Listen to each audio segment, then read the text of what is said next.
Hello, Aries. Welcome to Higher Source Tarot for your financial abundance.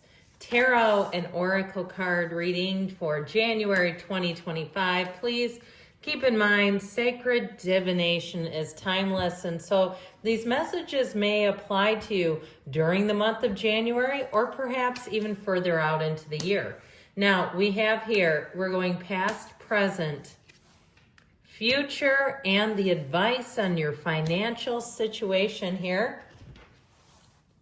And then we will shuffle the tarot just for the good of the cause. The oracles were previously shuffled.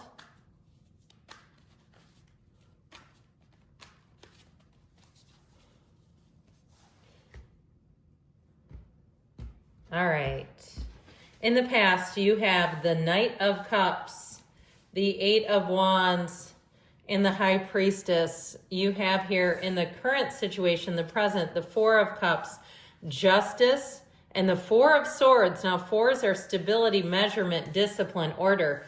The future, you have the Chariot. Now, these just came out in order. The Chariot's number 7, strength is 8 in the major arcana. And the Eight of Swords, interesting. I feel like you're going to move ahead and leave something behind that you've outgrown. In your advice, you have the Three of Cups, the King of Swords, so applying discipline, logic, and perhaps, too, being willing to see beyond your current financial circumstances. That may also be important as you move into this new year. So in the past here, you have freedom with the energy of fire. Let go of emotional upheaval and embrace the renewal of the present. So I do feel like there's something here about overspending in the past. Okay, that's what to me it's showing. Not really planning for the future either. So in the Knight of Cups, this can be very alluring energy. With the Eight of Wands, all of a sudden you're spending money faster than you can make it. Okay, and really looking at things getting sort of lured in by something that was shiny and pretty until it wasn't. So I feel like you had in the past some tendencies to overspend, not to save enough, and to kind of be on a rocky roller coaster ride with money. That Eight of Wands energy does help you to get into alignment, but I just feel like it was going out of your hands quicker than you could make it. Now, that High Priestess energy is also about intuition, but I feel like in these particular cards, this indicates that you were not really following your intuition, not following your gut on something. So if you lost a lot of money in an investment deal and you didn't have a good feeling about it, or again, you overspent, you went on a vacation that you couldn't quite afford, or you threw some things on a credit card and you went, ew, oh boy, now what am I going to do? It's showing up here in the past. And so I feel like this present energy makes a lot of sense for getting stable with money, getting yourself stabilized. You have the card of relaxation, but also the birth. Universal energy brings you opportunity and possibility.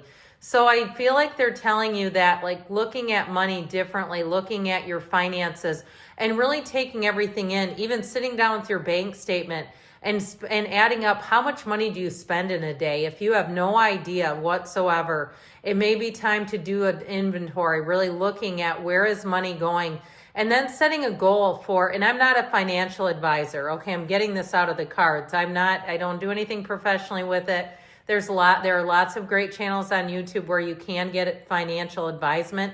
However, this is not one of them. What I feel like they're telling, I keep seeing a ledger and a balance and setting goals for how much money to spend during a day, okay? And really hitting a target and saying, I just don't go over this amount.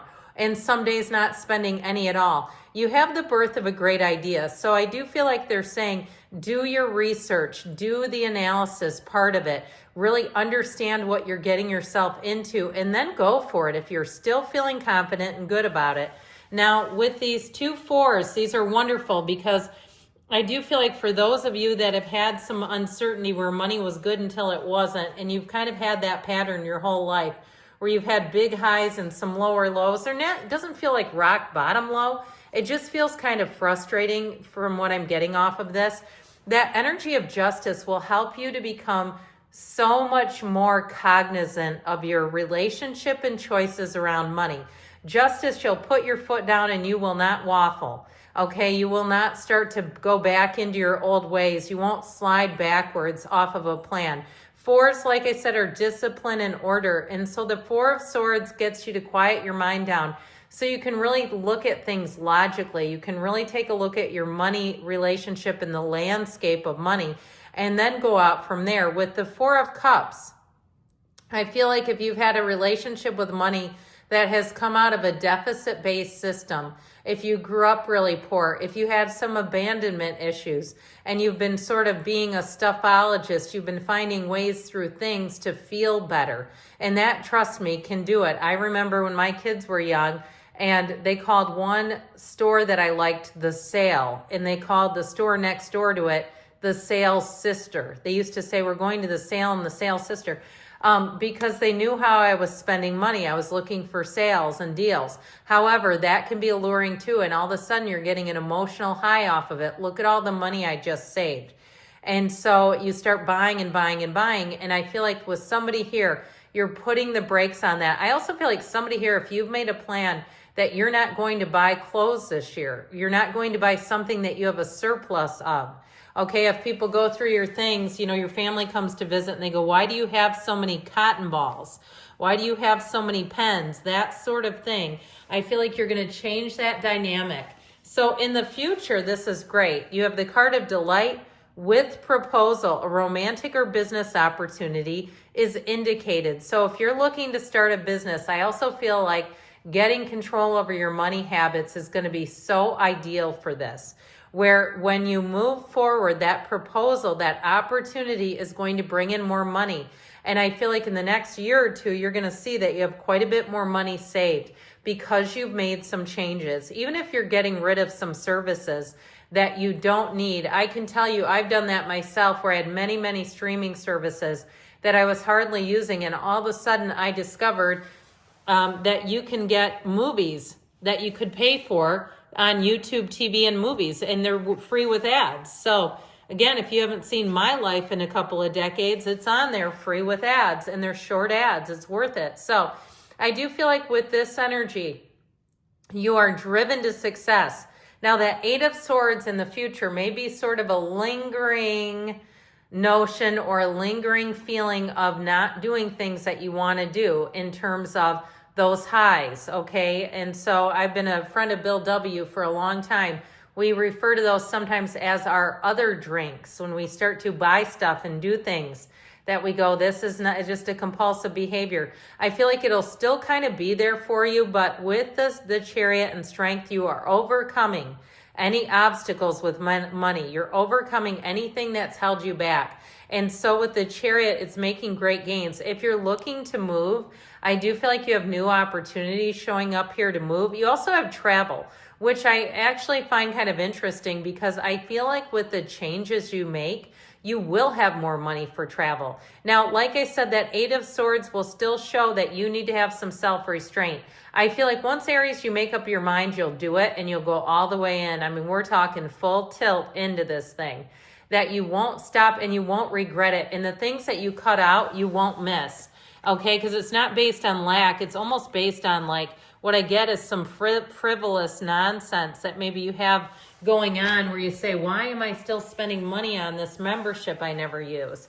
So the advice here is the card of embracing, which is so tranquil and beautiful. Embracing changes, embracing a new relationship with money, embracing the idea that money is available to you at all times. With the card of the Mountain, know that you are protected as you face challenges, but remain cautious. And I still feel like that has to do with spending habits. Okay, looking at things, looking at sales and going, well, those shoes are only $75. They're normally $140. And going, but I have 2 brand new pairs of court shoes. I don't need those. That sort of thing, I feel like you're going to be doing it. And so it's not because you don't have enough. It's because you're reorganizing. And I'll tell you what, there's going to be a payoff here. So with the Two of Swords, that sort of stuck energy, the King of Swords is perfect because he's logic, reason, and discipline. He does not care what other people think, and he makes tough decisions. So I feel like your advice is know when it's time to splurge with the Three of Cups. Know when it's time to put a little more money into something, if it's a vacation or something meaningful. But knowing when something's a trinket and when something's important to you will be a big turning point here. So I definitely feel like you have money coming in, but I also feel like you have sort of this more reasonable view of money and how you spend it. That's going to make a huge difference for you. I love you, Aries, and I'll be back again soon.